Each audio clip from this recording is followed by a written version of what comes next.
그날 밤, 제 인생이 완전히 바뀌었습니다.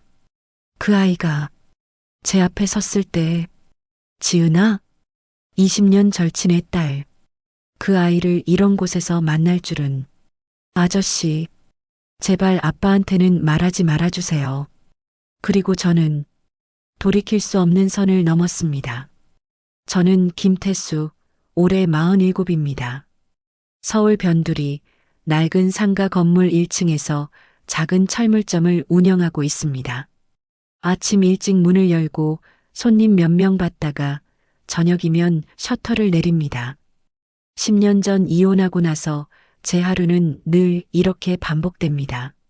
그날도 똑같은 하루였습니다. 저녁 6시 셔터를 내리고 집으로 가는 대신 발걸음은 골목 안쪽 노래방으로 향했습니다. 형광등 불빛이 깜빡이는 간판 아래 저는 늘 그렇듯 계단을 올랐습니다. 노래방 안은 습하고 답답한 공기로 가득했습니다. 담배 냄새와 싸구려 방향제 냄새가 뒤섞여 코를 찔렀습니다. 카운터에 앉은 사장은 저를 보자 고개만 까닥였고 저는 익숙하게 3번 방으로 들어갔습니다. 방문을 닫자 세상과 단절된 느낌이었습니다. 혼자만의 공간. 저는 소주 한 병을 따라 플라스틱 컵에 가득 채웠습니다. 목구멍을 타고 내려가는 차가운 액체가 속을 채우는 동안 리모컨으로 아무 노래나 골랐습니다. 화면에 떠오르는 가사를 따라 부르지도 않았습니다. 그냥 멍하니 앉아 있었습니다. 이혼 후 10년. 아내는 제 친구와 바람이 났고 저는 그 사실을 알고도 한동안 모른 척했습니다. 바보 같았죠. 결국 아내가 먼저 이혼을 요구했고 저는 고개를 끄덕였습니다. 변호사도 없이 협의 이혼 서류에 도장을 찍었습니다. 그때부터였습니다. 제 안에 뭔가가 텅 비어버린 느낌. 한 곡이 끝나고 다음 곡이 자동으로 재생되는 사이 방문이 열렸습니다. 도우미가 들어오는 시간이었습니다. 안녕하세요, 손님. 목소리가 들렸습니다. 저는 고개도 들지 않고 손을 흔들었습니다. 괜찮아요. 그냥 혼자 있을게요. 아, 네. 그런데 그 목소리가 이상하게 낯익었습니다. 어디서 들어본 것 같은 목소리. 저는 천천히 고개를 들었습니다. 그리고 얼어붙었습니다. 짙은 화장, 짧은 검은 치마, 하이힐을 신은 젊은 여자가 서 있었습니다. 하지만 그 얼굴은 제가 너무도 잘 아는 얼굴이었습니다. 지은아? 제 입에서 이름이 튀어나왔습니다. 한지은, 제 절친 한석재의 딸. 그 아이가 지금 제 앞에 노래방 도우미 옷을 입고 서 있었습니다. 지은이도 제 얼굴을 보자 눈이 커졌습니다. 입술이 파르르 떨렸습니다.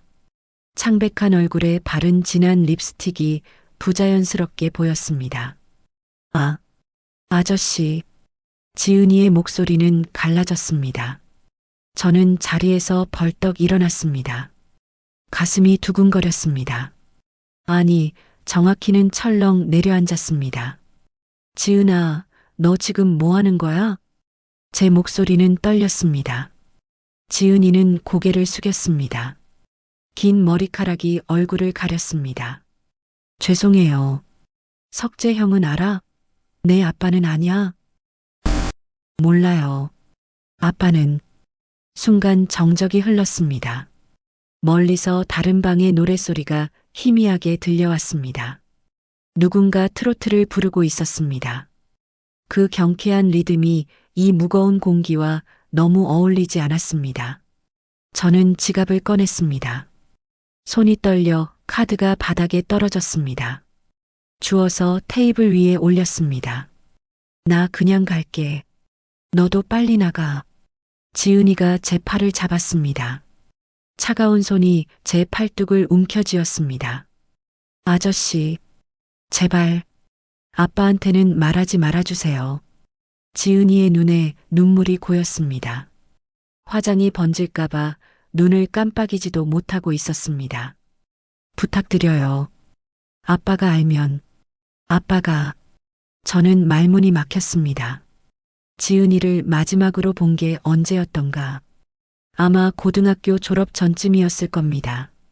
석재 형이 딸을 데리고 제 가게에 들른 적이 있었습니다. 그때 지은이는 교복을 입고 수줍게 웃으며 아저씨 안녕하세요 하고 인사했었습니다. 그 아이가 지금 이렇게 서 있습니다. 알았어. 말 안 할게. 제 입에서 나온 말이었습니다. 지은이의 얼굴에 안도의 표정이 스쳤습니다. 하지만 곧 다시 창백해졌습니다. 감사합니다. 저는 방을 나섰습니다. 계산을 하고 계단을 내려가고 밤거리로 나왔습니다. 차가운 바람이 얼굴을 때렸습니다. 하늘에서 눈이 내리기 시작했습니다. 첫눈이었습니다.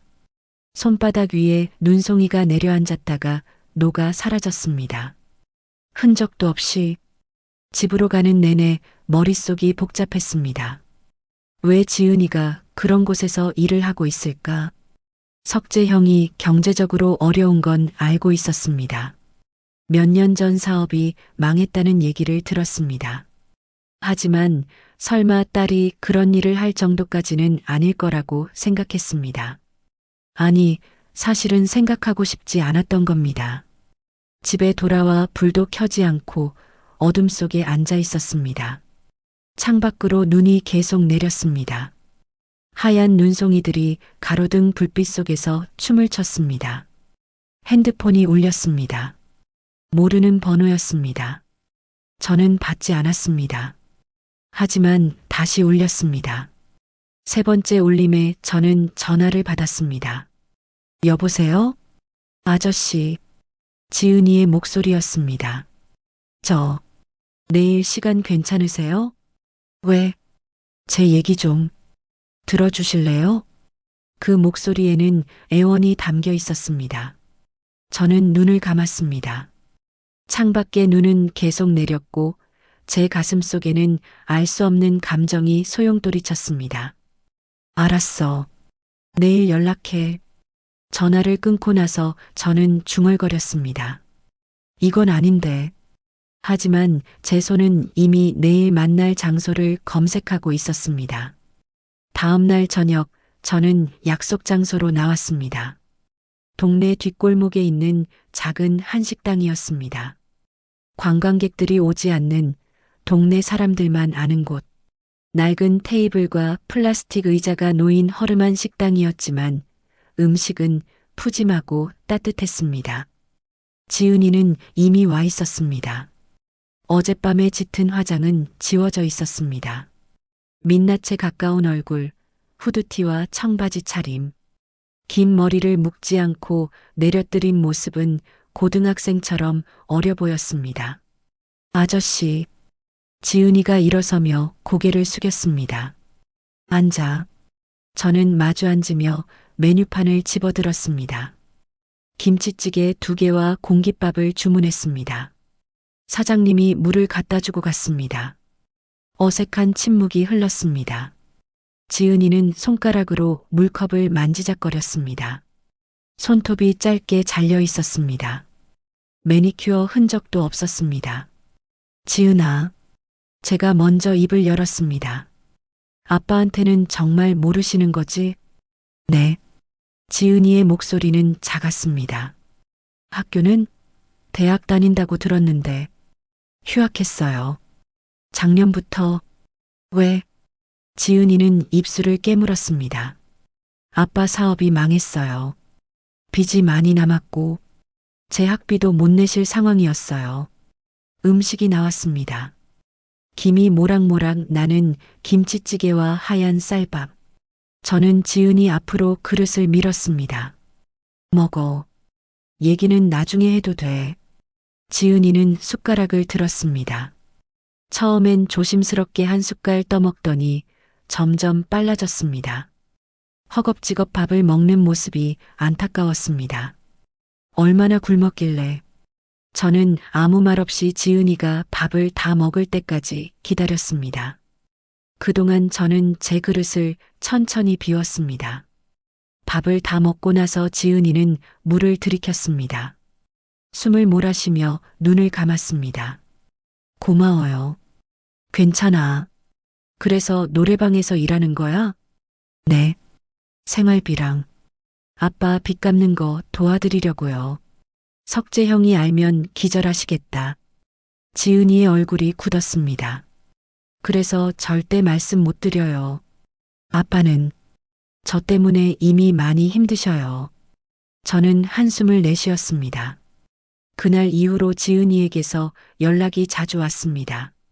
처음엔 감사 인사였습니다. 문자 한 통. 그 다음엔 밥을 또 사달라는 부탁이었습니다. 저는 거절하지 못했습니다. 일주일에 한두 번 저는 지은이와 식사를 했습니다. 같은 식당, 같은 메뉴. 하지만 지은이는 매번 맛있게 먹었습니다. 그 모습을 보는 것만으로도 제 마음 한구석이 따뜻해졌습니다. 아저씨는 왜 혼자 사세요? 어느 날 지은이가 물었습니다. 이혼했어. 아, 죄송해요. 괜찮아. 오래됐어. 외로우시겠어요. 저는 대답하지 않았습니다. 외롭다는 말을 입 밖에 낸 적이 없었습니다. 하지만 지은이는 정확히 찔렀습니다. 저도 외로워요. 지은이가 말했습니다. 친구들은 다 학교 다니는데 저만 휴학하니까 연락도 뜸해졌어요. 아빠는 일 나가시면 밤늦게 들어오시고 집에 혼자 있으면 너무 답답해요. 저는 지은이의 얼굴을 봤습니다. 22. 제 딸이었어도 이상하지 않을 나이. 하지만 지금 제 앞에 앉아 있는 이 여자는 딸처럼 느껴지지 않았습니다. 이건 위험해.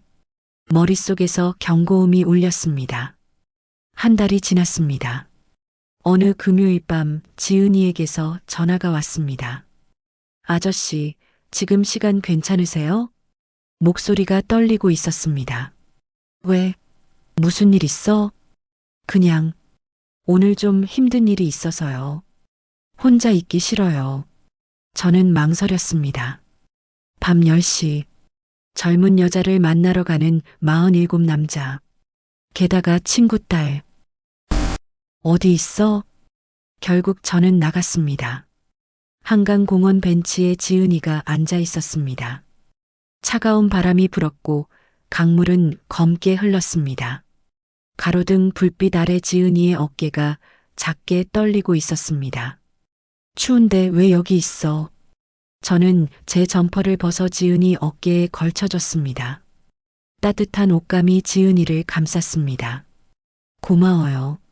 무슨 일인데? 오늘 노래방에서 손님이 저한테 손 잡으려고 했어요. 지은이의 목소리가 갈라졌습니다. 뿌리쳤는데 그 사람이 화내면서 사장한테 항의하고 사장님이 저한테 화내셨어요. 손님 기분 상하게 했다고. 저는 주먹을 쥐었습니다. 그 새끼가. 욕이 튀어나왔습니다. 지은이는 고개를 숙였습니다. 어깨가 떨렸습니다. 울고 있었습니다. 저는 가만히 지은이 옆에 앉았습니다. 등을 쓰다듬어 줬습니다. 얇은 등뼈가 손에 느껴졌습니다. 그만둬. 그런 데서 일하지 마. 그럼 전 뭐하고 살아요? 다른 아르바이트 찾으면 되잖아. 다른 데는 돈이 적어요. 노래방은 그래도 팁도 있고 빨리 벌 수 있어요. 돈보다 중요한 게 있어. 제게는 없어요. 지은이가 얼굴을 들었습니다. 눈물 자국이 볼을 타고 흘렀습니다. 전 돈이 필요해요. 아빠 빚 갚고 다시 학교 가려면 돈이 있어야 해요. 저는 말문이 막혔습니다. 지은이는 제 어깨에 머리를 기댔습니다. 머리카락에서 샴푸 냄새가 났습니다. 달콤하고 깨끗한 향기. 차가운 밤 공기 속에서 지은이의 체온이 느껴졌습니다. 아저씨, 아저씨만 제 편이에요. 그 말이 제 가슴을 찔렀습니다. 저는 눈을 감았습니다. 강물 소리가 들렸습니다. 멀리서 차 지나가는 소리, 바람에 나뭇가지 흔들리는 소리, 지은이의 숨소리. 이러면 안 돼. 머리는 그렇게 말했습니다. 하지만 제 팔은 이미 지은이의 어깨를 감싸고 있었습니다. 괜찮아. 내가 뭔가 방법 생각해 볼게. 정말요? 지은이가 얼굴을 들었습니다. 코끝이 빨갛게 상기되어 있었습니다. 눈은 촉촉하게 젖어 있었고 입술은 떨리고 있었습니다. 그 순간 제 심장이 크게 뛰었습니다. 지은이는 더 이상 친구 딸이 아니었습니다. 한 명의 여자였습니다. 저는 황급히 고개를 돌렸습니다. 집에 가자. 늦었어. 지은이를 집 근처까지 데려다 줬습니다. 헤어지기 전 지은이는 제 손을 꼭 잡았습니다. 아저씨, 고마워요. 진심으로. 손을 놓고 돌아서는 지은이의 뒷모습을 보며 저는 중얼거렸습니다. 이제 그만 만나야 하는데. 하지만 제 핸드폰에는 이미 다음 약속을 잡는 문자가 와 있었습니다. 그리고 저는 그 문자를 삭제하지 않았습니다. 그날 이후 저는 지은이와 더 자주 만났습니다. 일주일에 2번이 3번이 되었고 어느새 격일로 만나고 있었습니다. 식사를 하고 커피를 마시고 때로는 그냥 걸었습니다. 지은이와 함께 있으면 10년 만에 처음으로 제가 살아있다는 느낌이 들었습니다. 하지만 동시에 불안했습니다. 이건 친구 딸을 챙기는 게 아니야. 제 마음속 어딘가가 속삭였습니다. 너는 지금 남자로서 저 여자를 보고 있어. 그 사실을 인정하고 싶지 않았습니다. 어느 수요일 밤 눈이 내렸습니다. 올겨울 2번째 눈이었습니다. 첫눈보다 더 많이, 더 하얗게 내렸습니다. 저는 가게 문을 닫고 집으로 가는 길이었습니다. 핸드폰이 울렸습니다. 지은이었습니다. 여보세요? 아저씨, 지금 어디세요? 집 가는 중인데. 왜? 아저씨 집 앞이에요. 저는 걸음을 멈췄습니다. 뭐? 오늘 노래방 일 끝나고 집에 가기 싫어서요. 아빠랑 또 싸웠어요. 기다려. 금방 갈게. 저는 걸음을 재촉했습니다. 눈이 쌓인 보도를 미끄러질 듯 걸었습니다. 숨이 찼습니다. 아파트 단지 입구에 지은이가 서 있었습니다. 얇은 코트 하나 걸친 채 눈을 맞으며 서 있었습니다. 머리카락과 어깨에 눈송이가 쌓여 있었습니다. 입김이 하얗게 피어올랐습니다. 미쳤어? 왜 이렇게 서 있어? 저는 황급히 다가가 지은이의 어깨를 감쌌습니다. 옷이 젖어 있었습니다. 몸이 차갑게 식어 있었습니다. 얼마나 기다린 거야? 시간쯤? 바보야. 전화하지 그랬어. 아저씨 일 방해하고 싶지 않았어요. 저는 지은이를 집으로 데리고 갔습니다. 엘리베이터 안은 따뜻했습니다. 형광등 불빛 아래 지은이의 얼굴이 창백하게 보였습니다. 입술이 파랗게 질려 있었습니다. 감기 걸리겠어. 괜찮아요. 집 안으로 들어섰습니다. 10년 동안 혼자 살아온 공간. 깨끗하지만 삭막한 곳이었습니다. 앉아. 뜨거운 거 줄게. 저는 부엌으로 가서 물을 끓였습니다. 컵라면을 2개 꺼냈습니다. 뜨거운 물을 부었습니다. 지은이는 소파에 앉아 젖은 코트를 벗고 있었습니다. 얇은 니트 안으로 속옷선이 비쳤습니다. 저는 시선을 돌렸습니다. 이거 입어. 제 후드티를 건넸습니다. 지은이는 받아서 입었습니다. 큰 옷이 지은이 몸을 감쌌습니다. 소매가 손을 덮었습니다. 고마워요. 라면을 같이 먹었습니다. 뜨거운 국물이 몸을 녹였습니다. 아빠랑 왜 싸웠어? 일 그만두라고 하셔서요. 제가 어디서 일하는지 의심하시는 것 같아요. 당연하지. 밤마다 늦게 들어오는데. 그래도 전 계속해야 해요. 돈이 필요하니까. 저는 한숨을 내쉬었습니다. 밖에서 눈은 계속 내렸습니다. 창밖으로 하얀 세상이 펼쳐져 있었습니다. 라면을 다 먹고 나서 지은이는 창밖을 바라봤습니다. 예쁘다. 그래. 아저씨. 응? 저 아저씨한테 물어봐도 돼요? 지은이가 저를 돌아봤습니다. 뭔데? 아저씨는 저를 어떻게 생각하세요? 그 질문에 저는 말문이 막혔습니다. 그게 무슨 뜻이야? 지은이는 소파에서 일어나 제 앞으로 왔습니다. 무릎을 꿇고 앉아 제 얼굴을 올려다봤습니다. 저는요, 아저씨를 그냥 아저씨로만 볼 수가 없어요. 심장이 쿵 하고 내려앉았습니다. 지은아, 저도 알아요. 이게 잘못됐다는 거. 근데 어쩔 수가 없어요. 지은이의 눈에 눈물이 고였습니다. 아저씨랑 있으면 너무 좋아요. 아저씨가 저를 걱정해주고 밥 사주고 옆에 있어주는 거. 그게 너무 좋아요. 지은아, 이러지 마. 너는 전 친구 딸 아니에요. 지은이가 제 손을 잡았습니다. 저도 여자예요. 그 말이 공기를 얼어붙게 만들었습니다. 저는 지은이의 손을 뿌리쳐야 했습니다. 일어서서 나가라고 말해야 했습니다. 하지만 저는 움직이지 못했습니다. 지은이는 천천히 일어나 제게 다가왔습니다. 얼굴이 가까워졌습니다. 숨소리가 들렸습니다. 눈동자 속에 제 모습이 비쳤습니다. 안 돼. 제가 중얼거렸습니다. 하지만 제 손은 이미 지은이의 허리를 감싸고 있었습니다. 지은이의 입술이 제 입술에 닿았습니다. 부드럽고 따뜻했습니다. 세상이 멈췄습니다. 눈 내리는 소리만 들렸습니다. 창밖에 하얀 세계, 그리고 이 작은 방 안 얽혀있는 두 사람. 저는 지은이를 안았습니다. 얇은 몸이 제 품에 안겼습니다. 떨리는 숨소리, 뜨거운 체온, 손끝에 느껴지는 등뼈의 굴곡, 니트 아래로 느껴지는 부드러운 피부의 온기.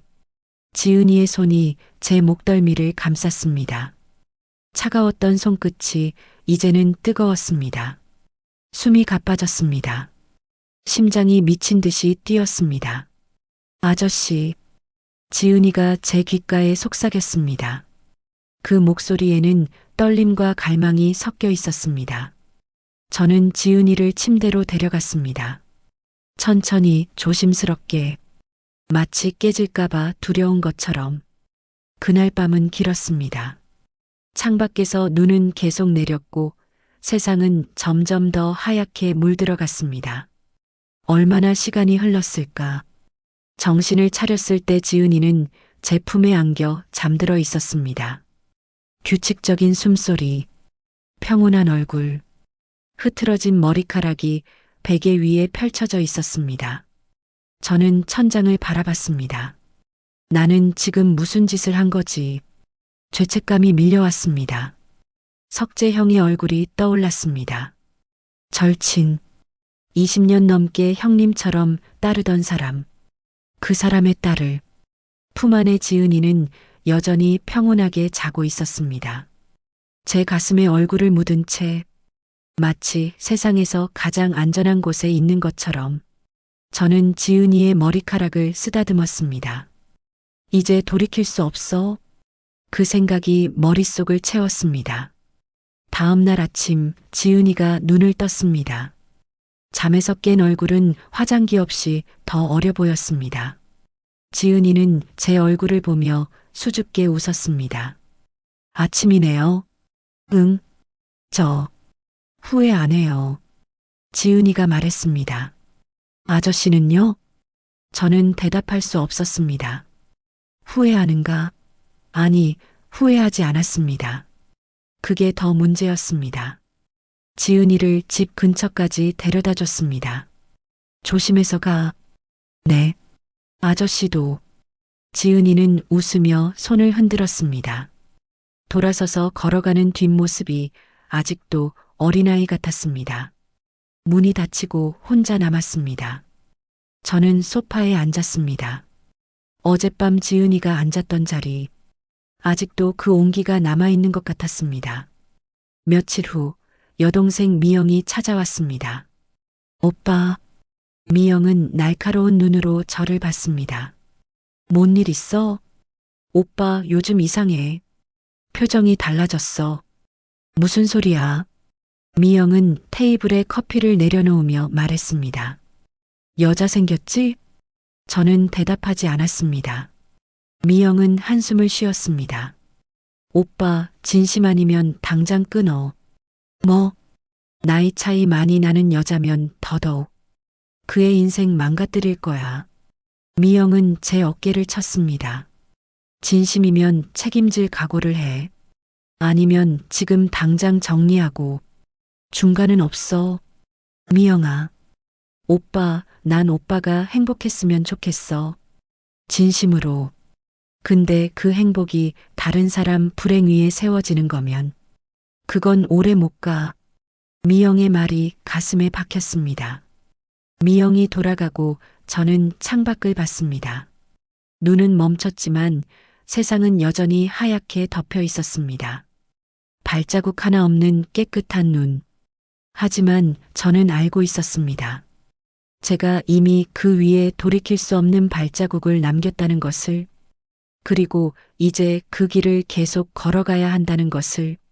그날 이후 저는 지은이와 더 조심스러워졌습니다. 사람들 눈에 띄지 않는 곳에서 만났습니다. 늦은 밤 한적한 카페. 아무도 우리를 알아보지 못하는 곳. 하지만 숨어야 한다는 사실 자체가 저를 괴롭혔습니다. 이게 맞는 건가?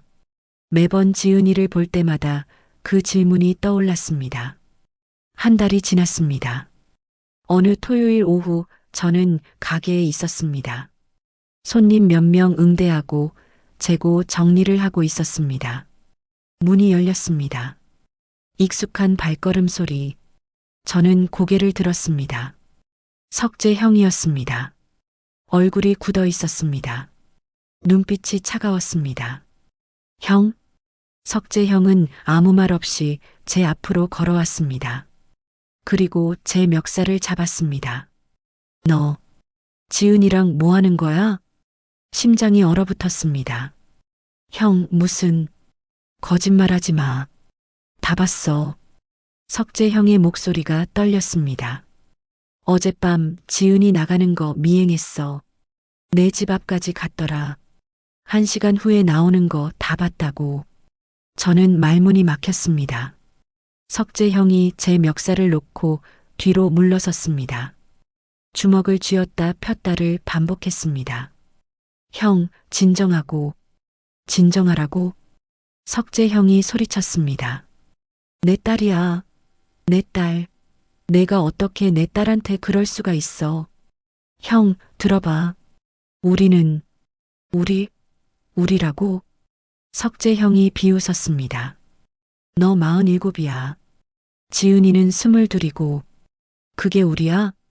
나이가 중요한 게 아니라. 중요하지. 당연히 중요하지. 석재 형의 얼굴이 붉어졌습니다. 너 지은이가 왜 그런 선택하는지 알아? 힘들어서야. 외로워서야. 그걸 내가 이용한 거야. 아니야. 난 지은이를 사랑한다고. 석재 형이 손가락으로 제 가슴을 찔렀습니다. 웃기지 마.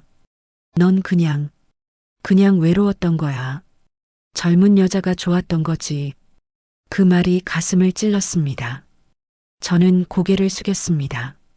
형, 미안해. 미안하다고 끝나? 석재 형의 목소리가 갈라졌습니다. 난 널 친구라고 생각했어. 동생처럼 생각했어. 근데 넌 내 딸한테. 석재 형은 더 이상 말을 잇지 못했습니다. 눈이 붉어졌습니다. 형, 다시는 지은이한테 연락하지 마. 만나지도 마. 석재 형이 돌아섰습니다. 너 오늘부터 내 동생 아니야. 문이 쾅 닫혔습니다. 저는 그 자리에 멍하니 서 있었습니다. 20년 넘게 쌓아온 우정이 무너지는 소리가 들리는 것 같았습니다. 그날 밤 지은이에게서 전화가 왔습니다. 아저씨, 아빠가 아셨어요. 목소리가 울먹였습니다. 알아. 형이 가게로 왔어. 죄송해요. 제가 조심하지 못해서. 아니야. 내 잘못이야. 아빠가 저한테 다시는 아저씨 만나지 말래요. 저는 눈을 감았습니다. 그래야지. 내 아빠 말이 맞아. 싫어요. 지은아, 전 아저씨 없으면 안 돼요. 전화 너머로 지은이의 흐느끼는 소리가 들렸습니다. 지은아, 우리 그만 만나는 게 나을 것 같아. 왜요? 넌 아직 어려. 앞날이 창창하고 나 같은 남자랑 엮이면 안 돼. 전 상관없어요. 난 상관 있어. 내가 나 때문에 아빠랑 사이 나빠지는 거. 그거 보고 싶지 않아. 그럼 아저씨는 괜찮으세요? 혼자 계셔도 괜찮으세요? 저는 대답할 수 없었습니다. 전 혼자 못 살아요. 아저씨 없으면. 지은아, 미안해. 저는 전화를 끊었습니다. 손이 떨렸습니다. 가슴이 미어졌습니다. 하지만 이게 맞는 것 같았습니다. 며칠이 지났습니다. 저는 가게를 운영하고 집으로 돌아가고 혼자 술을 마셨습니다. 지은이 이전의 삶으로 돌아간 것 같았습니다. 하지만 달랐습니다. 이제 제 삶에는 지은이라는 빈자리가 있었습니다. 일주일째 되던 날 밤 문 두드리는 소리가 들렸습니다. 현관문을 열자 지은이가 서 있었습니다. 젖은 머리카락, 붉은 눈, 큰 가방을 메고 있었습니다. 지은아, 저 집 나왔어요. 지은이가 말했습니다. 아빠랑 싸웠어요. 아빠가 저보고 아저씨 선택하려면 집 나가래요. 그래서 나왔어요. 미쳤어? 돌아가. 싫어요. 지은이가 제 손을 잡았습니다. 저 혼자서라도 갈 거예요. 아저씨가 절 안 받아주면 저 혼자 살 거예요. 지은아, 전 아저씨 없이는 못 살아요. 그 순간 저는 깨달았습니다. 제가 지은이를 포기하려 했던 건 지은이를 위해서가 아니었습니다. 석재 형을 위해서도 아니었습니다. 제 자신이 비겁해서였습니다. 책임지기 두려워서였습니다. 미영 누나의 말이 떠올랐습니다. 진심이면 책임질 각오를 해. 저는 지은이를 안았습니다. 미안해. 내가 겁이 났어. 아저씨, 이제 안 그럴게. 책임질게. 지은이가 제 품에서 울었습니다. 그 눈물이 제 가슴을 적셨습니다. 다음 날 저는 석재 형을 찾아갔습니다. 형은 공사장에 있었습니다. 인부복을 입고 자재를 옮기고 있었습니다. 형? 석재 형은 저를 보고 얼굴을 굳혔습니다. 왜 왔어? 할 말이 있어서요. 할 말 없어. 돌아가. 형, 듣기만 해주세요. 저는 석재 형 앞에 섰습니다. 형, 저 지은이 사랑합니다. 석재 형의 주먹이 날아왔습니다. 턱을 맞았습니다. 비틀거렸지만 넘어지지 않았습니다. 저 진심입니다. 지은이 행복하게 해주고 싶어요. 또 한 대 맞았습니다. 입술이 찢어져 피가 났습니다. 형이 원하시면 우정도 포기하겠습니다. 근데 지은이는 못 포기해요. 석재 형의 손이 떨렸습니다. 너, 정말, 네, 정말입니다. 석재 형은 제 멱살을 잡았습니다. 하지만 때리지는 않았습니다. 넌 내 친구였는데. 목소리가 갈라졌습니다. 죄송합니다. 근데 후회는 안 합니다. 석재 형은 저를 밀쳐냈습니다. 꺼져. 다시는 내 앞에 나타나지 마. 저는 고개를 숙였습니다. 지은이는 제가 책임지겠습니다. 돌아서서 걸어 나왔습니다. 가슴이 무거웠습니다. 20년 우정이 이렇게 끝나는 게 슬펐습니다. 하지만 후회는 없었습니다. 집으로 돌아가는 길 지은이에게 문자를 보냈습니다. 괜찮아. 이제 우리 당당하게 살자. 답장이 왔습니다. 고마워요. 사랑해요. 저는 하늘을 올려다봤습니다. 구름 사이로 햇살이 비쳤습니다. 겨울이 끝나가고 있었습니다. 석재 형과의 대화 이후 3달이 흘렀습니다. 봄이 왔습니다. 얼어붙었던 땅이 녹고 가로수에 새싹이 돋아나기 시작했습니다. 겨울 내내 회색빛이었던 세상이 조금씩 색을 되찾았습니다. 지은이는 제 집에서 함께 살기 시작했습니다. 처음엔 불안했습니다. 이웃들의 시선, 아는 사람들의 수군거림, 동네 슈퍼에 가면 사람들이 저희를 힐끗힐끗 봤습니다. 나이 차이가 얼마나 나는 거야. 저 여자 딸뻘이지 않나? 그런 속삭임들이 들렸습니다. 하지만 저는 더 이상 신경 쓰지 않기로 했습니다. 지은이도 마찬가지였습니다. 아저씨, 괜찮아요. 저희가 행복하면 되는 거예요. 지은이의 말이 맞았습니다. 지은이는 복학 준비를 시작했습니다. 휴학했던 학교에 복학 신청을 넣었고, 낮에는 도서관에서 공부했습니다. 노래방 일은 그만뒀습니다. 대신 제가 지은이의 학비를 댔습니다. 아저씨, 이거 나중에 다 갚을게요. 바보야. 갚을 생각하지 마. 그래도 우리 이제 한 식구잖아. 지은이의 얼굴이 붉어졌습니다. 수줍게 웃는 모습이 예뻤습니다. 일상이 평온해졌습니다. 아침이면 함께 밥을 먹었습니다. 지은이가 서툴게 만든 계란말이와 된장찌개. 맛은 그저 그랬지만 따뜻했습니다. 오늘 도서관 가요. 그래. 조심해서 다녀와. 저녁은 뭐 먹고 싶으세요? 내가 해주는 거면 다 좋아. 지은이는 볼에 입맞춤을 하고 나갔습니다. 문이 닫히고 혼자 남으면 저는 미소 지었습니다. 이런 게 행복이구나. 가게 일을 하다가도 지은이 생각이 났습니다. 손님을 응대하면서도 입가에 웃음이 맴돌았습니다. 사장님, 요즘 표정이 좋아지셨네요. 단골 손님이 말했습니다. 그래요? 네. 예전엔 항상 무표정이셨는데. 무슨 좋은 일 있으세요? 네. 좋은 일이 있습니다. 저는 솔직하게 대답했습니다. 하지만 석재형 생각을 하면 가슴 한쪽이 아팠습니다. 어느 날 밤 지은이와 함께 소파에 앉아 있을 때였습니다. 아저씨, 아빠 생각 많이 하시죠? 지은이가 물었습니다. 어떻게 알았어? 표정 보면 알아요. 멍하니 있을 때 있잖아요.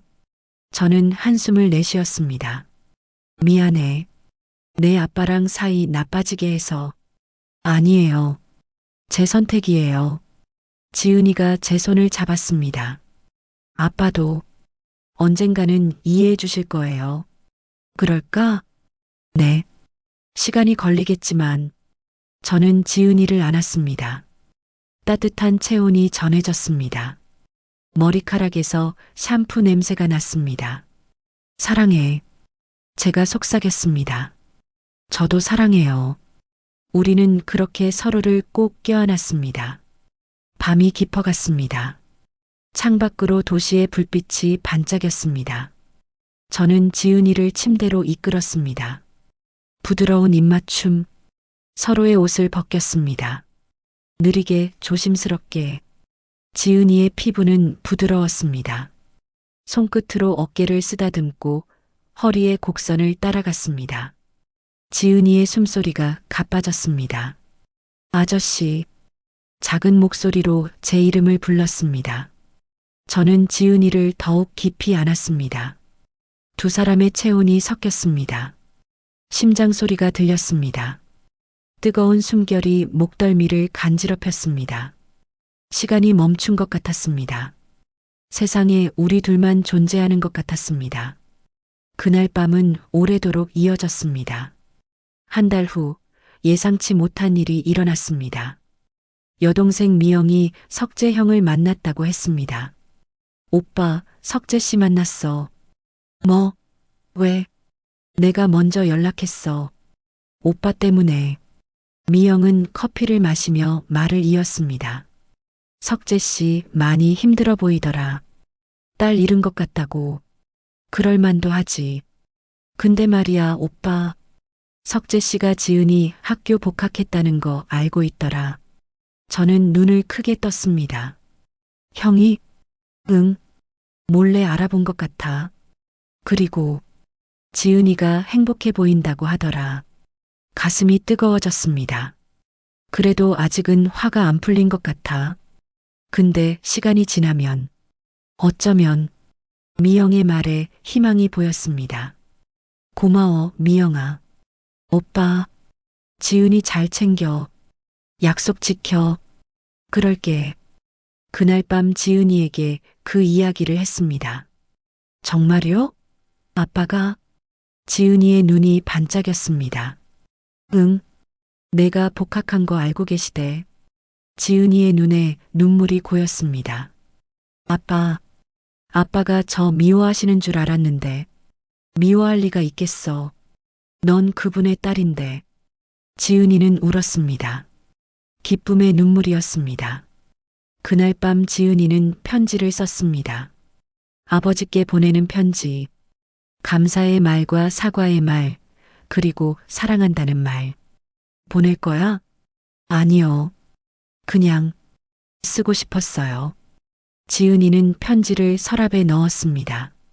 언젠가 아빠한테 직접 드릴 수 있는 날이 왔으면 좋겠어요. 그런 날 올 거야. 저는 지은이를 안아줬습니다. 또 한 달이 지났습니다. 어느 일요일 오후 저희는 한강공원을 걸었습니다. 따뜻한 바람이 불었습니다. 벚꽃이 흩날렸습니다. 하얀 꽃잎들이 공중에서 춤을 췄습니다. 예쁘다. 지은이가 말했습니다. 응, 정말 예쁘네. 저는 지은이의 손을 꼭 잡았습니다. 아저씨, 왜? 행복해요. 나도. 앞으로도 계속 이렇게 행복할까요? 그럴 거야.